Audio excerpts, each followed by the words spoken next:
Welcome back. The last section is a fairly obvious one for schools, and that's the one of safety. Every school is interested in the safety of their children. And so I'm going to ask Hunter a question about that. Have you found the York School to be a safe place? And if so, why do you think that is? Yes, I have found the York School to be a safe place. And I think because we're in a community where everyone is respectful of each other, and also we're so educated on like what an unsafe environment is that we all go out of our way to make it a safe environment. Also, there hasn't been anything that's really ever happened in our community to make anyone feel unsafe.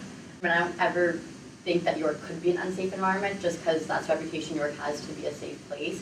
Because we're mindful of others, we all know what it means to not be in a safe environment, so that's why we're trying to make it a safe environment. And we all know that we wouldn't be productive in an unsafe environment for a number of reasons. Either we'd be scared something could happen, or we'd be distracted by the thought of something happening, and that would lower our productivity and lower us studying or doing our work. No, So we're going out of our way to make that happen.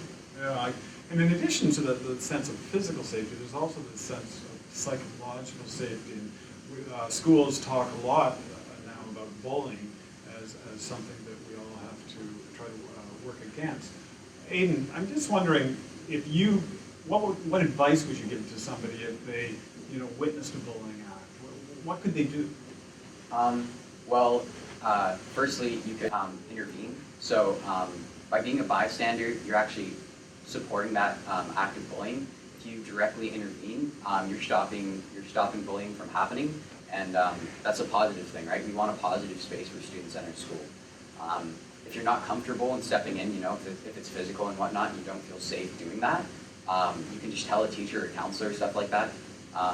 Again, it's not snitching if someone's actually is being harmed, right? Like there are laws in place that actually support this statement. So if you think someone is going to have self-harm or going to be harmed by others, you really should tell someone in a position of authority, just because it's going to be beneficial for their safety as well as the person harming them.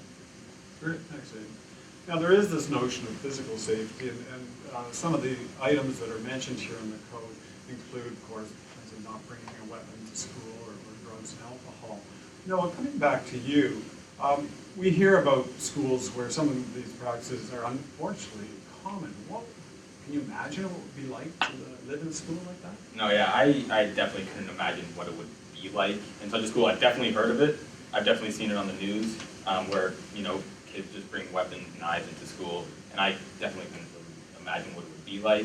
And I think one of the reasons we go to a school like York is that, as Hunter said, we have a safe environment, and we know that people won't bring in any weapons or knives or drugs or alcohol into school. And I think that's one of the it's a big reason why we go to York.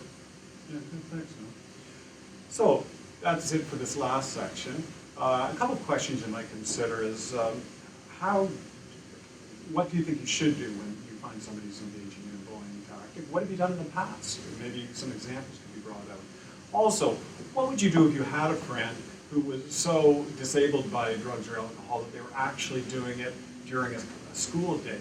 What might you do to help them? Think about those two things and we'll be back in a moment.